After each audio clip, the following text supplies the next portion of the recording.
a unique feature in modern college football. This might be one of the things that is the best about college football.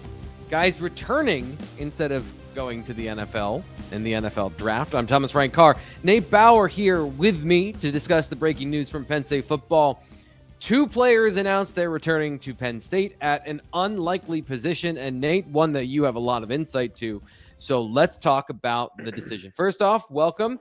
What are we talking about here? I always like to let the expert and the host announce the subject. So what are we talking about? Who's back for Penn State football?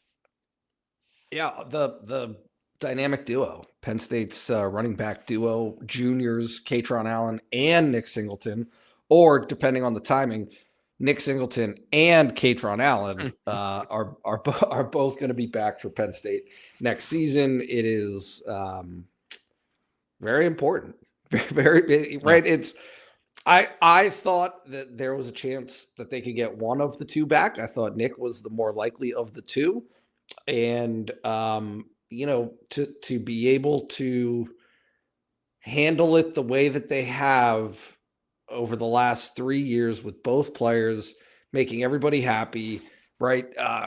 Emboldening each other, right? Getting that competitive juice out of each other and doing well with it. And then parlaying that into a fourth year. It's a stunningly positive, This is rare thing. For Penn State football, certainly for those two guys, and really kind of changes the dynamic, I think, of how everybody's going to look at Penn State next season, right? It's already a team that's returning a lot when you consider Drew Aller's return. Yes.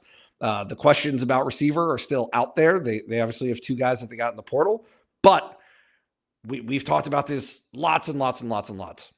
Retention in the NIL era, when everyone is coming for your players, be it agents attempting to get your players to go to the NFL and or other schools trying to get your players to portal by providing bigger offers and different situations. Retention is a huge piece of the equation to stability and success. And with these two guys getting Fat Man and Gatorade both back for Penn State next season is just absolutely monumental to how this team is perceived, how the program is perceived, and what their potential is for next season.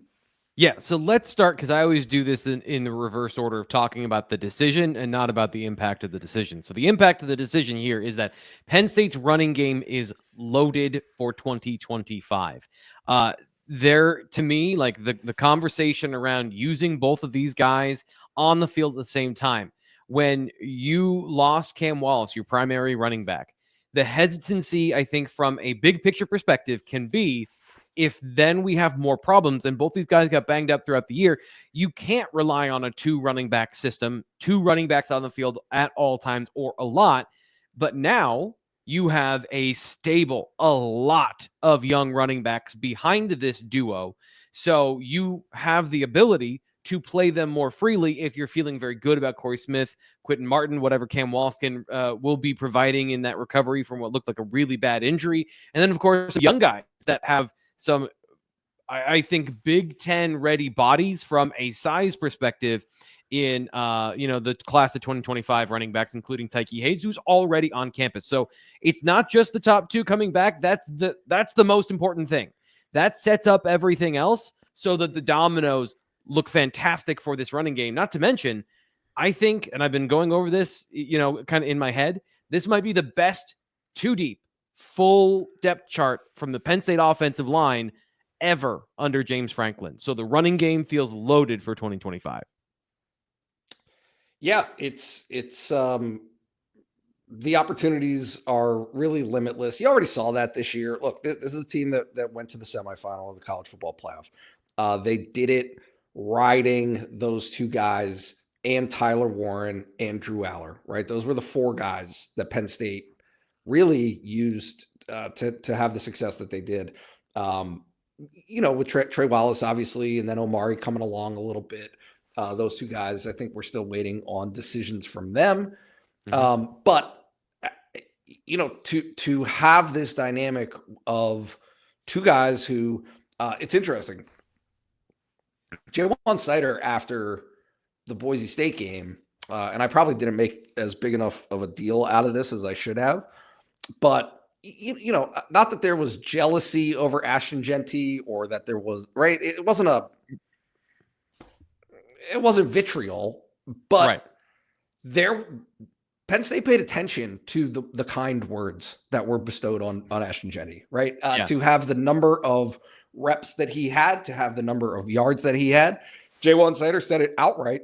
I got two backs who each would have run over 2,000 yards if they were a feature back. If they had if they had the same number of carries, they both would have done the same thing.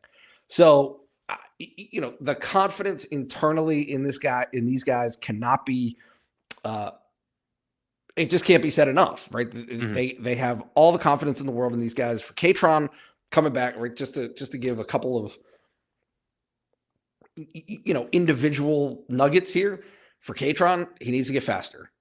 It was the thing that he lost out on last year by being banged up a little bit going into the offseason. He had to have some things addressed. He wasn't there with the team for spring practice. He wasn't able to participate, I should say, in spring practice, and then wasn't really going back full go until later in the summer. So all of that time lost for him to not be making the strides that he wanted to make.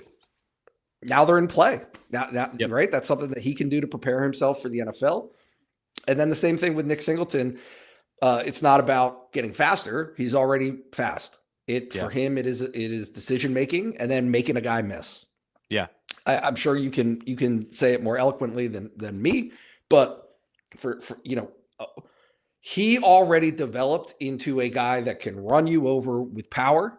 He is a guy that has already developed into an excellent receiving option. That is a huge stride that he's made in his game.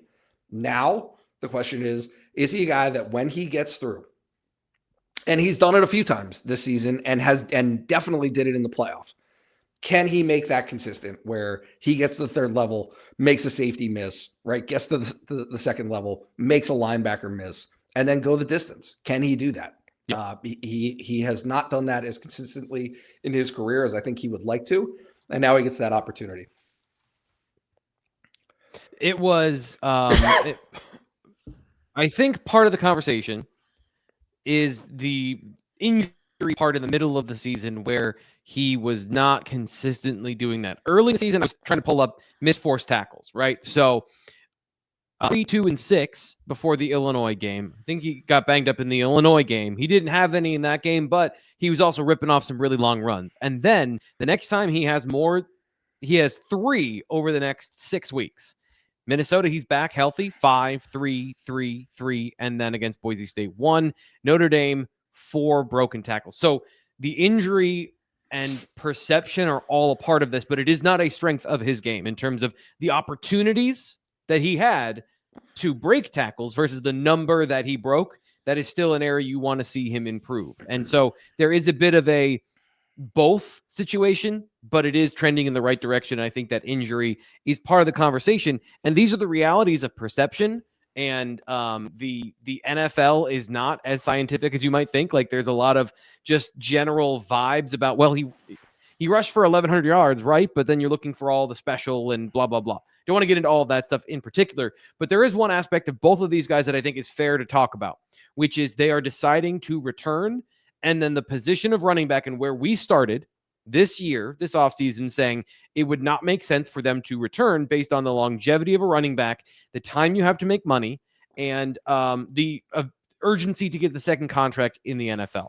There's a lot of roads we can go down in that conversation, but I think the main thing that is obvious from this side is neither of them got a first and or high second round grade, and so the decision to come back is, in the NIL era, easier to do.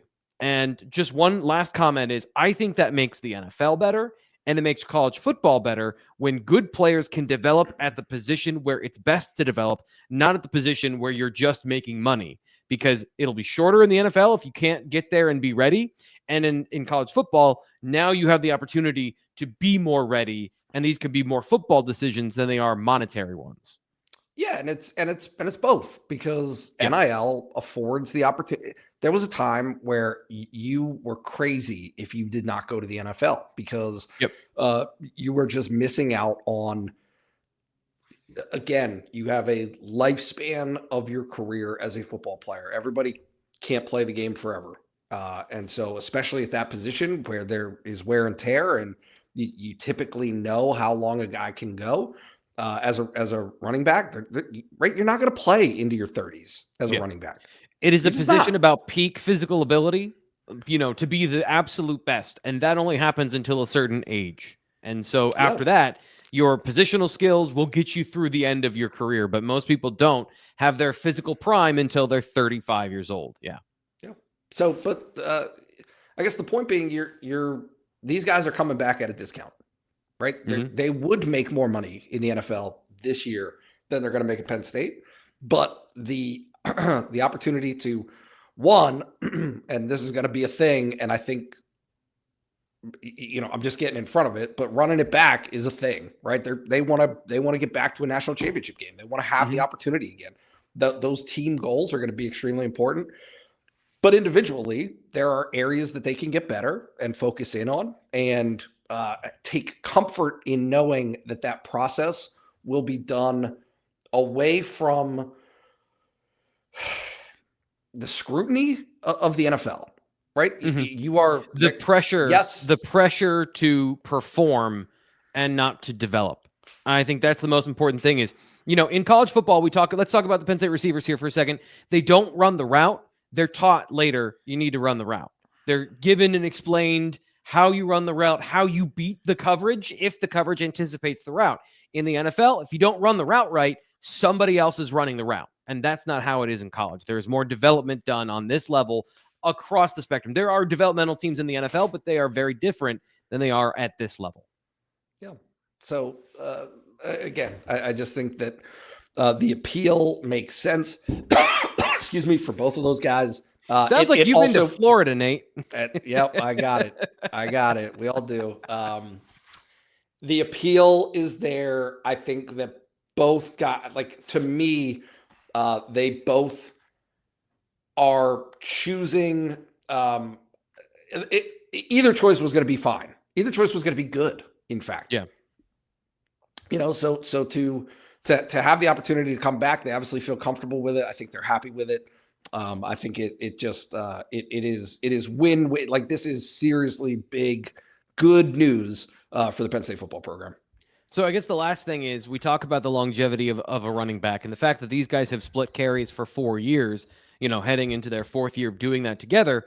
It does provide, I think, a counter to the idea that they're staying an extra year, but at the same time, both of them have to eat next year, right? So it's the same dynamic. Nothing has changed. It is just a very interesting to see two guys stay together at this particular position for so long. This is almost like an NFL team that has two veterans signed together that play together and work so well. So Penn State has a massive advantage there. Any other thoughts here about retaining these two? And for people who want this information before it gets here to the YouTube channel, where do they go to find all of those thoughts from Nate Bauer opining about Nick Singleton? Yeah. Join us at Blue White Illustrated, right? It is $1 for 7 days. The Tom Allen news, we were ahead on that. We had that on Sunday evening. The Nick Singleton news, we had that first. The Kaytron Allen news, we had that first. Look, we have an outstanding staff with Sean Fitz and UT Frank, Greg, and Ryan. I mean, everybody just covers all the bases. And so I think that this is kind of our time to shine, in the sense that we feel very confident and plugged in to decisions that are made, right? We're not gonna broadcast it out necessarily on Twitter for free the way that some other folks do. But if you want to know what's happening before it's out there, our message board in particular, the Lions Den, is a great place to start. So join us. I got a lot smarter when I joined these guys at Blue White Illustrated. I'll tell you that. No, stop. I got a lot smarter from you. And we're going to get all smarter together at some point when we talk about all these things in depth. I love the offseason for all of these decisions and all of these roster building, program building moves. It's a very new world with NIL, and especially with the change in roster limit and size and the compensation starting in July, I think it is, Nate. So there are changes. There are things that are going to change. And the way that this happens, it's not the way you're used to. That's one of the I think that's one of the biggest things for me is that I'm still having to remember to learn and adapt, because I would have said Nick Singleton and Kaytron Allen, this is a mistake. It's not a mistake anymore because of all the things we outlined in this video. So learn and grow with us together as college football morphs into something completely new at Blue White Illustrated. For Nate Bauer, I'm Thomas Frankar. Thanks for being here. Please like the video, subscribe, follow along on Blue White Illustrated here on YouTube so we have these conversations, which could be hours long. We try to limit them to one sitting for you so you can watch the video and then move on with your life. We'll be back with the next breaking news, which is happening all the time from Blue White Illustrated.